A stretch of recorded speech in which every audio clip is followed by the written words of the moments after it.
Huwa wieħed mill-ikbar proġetti li qatt sar f'pajjiżna u fil-waqt li naċċettaw li jkun hemm shortcomings u l-kritika tal-awditur dwar shortcomings tekniċi f'dan ir-rigward, l-awditur jikkonkludi wkoll li anke meta wieħed jieħdu konsiderazzjoni dawn il-diskrepanzi, ir-riżultat ma kien jinbidel assolutament xejn. Xorta l-għażla kienet fuq l-iktar għażla li kienet waħda tajba għal pajjiżna, ġifieri mhux kwistjoni mir-rebaħ jew ma rebaħx, ninsabu sodisfatti f'dan ir-rigward.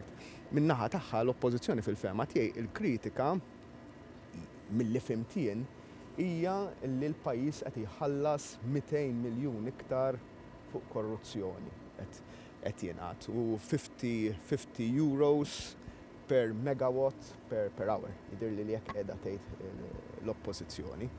L-ewwel nett naħseb li tajjeb li min-naħa tal-oppożizzjoni min jagħmel dal-kalkoli jagħmelhom sewwa. Għax 50 megawatts per hour għal 205 megawatts kemm tipproduċi il-power station jiġu jissu 10,500 euro, jekk tagħmilhom għal 24 siegħa jiġuk mal-250,000 euro kuljum, jekk tagħmilhom 35 għal 365 ġurnata jiġuk 98 miljun, ma jiġukx 200 miljoni, ġifieri hemm diskrepanza mill-kalkoli tal-oppożizzjoni ta' 110 miljuni. Iktar mid-doppju. Tieni nett fil-fehma tagħna u hemmhekk il-kritika tagħna fir-rigward naħsbu ta' misinterpretation li saret.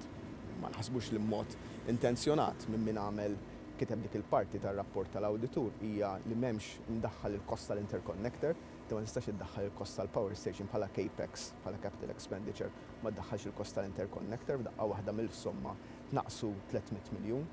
L-ammonti li instabu bħala kemm jiswa id-dawl ma jagħmilx mill-interconnector ma jagħmilx differenza bejn l-4 ta' filgħodu u 8 ta' filgħaxija. Iva, mela nistgħu jkollna id-dawl fl-4 ta' filgħodu, ma naħseb naqblu l-iktar jużaw in-nies id-dawl fit-8 ta' filgħaxija milli fl-4 ta' filgħodu.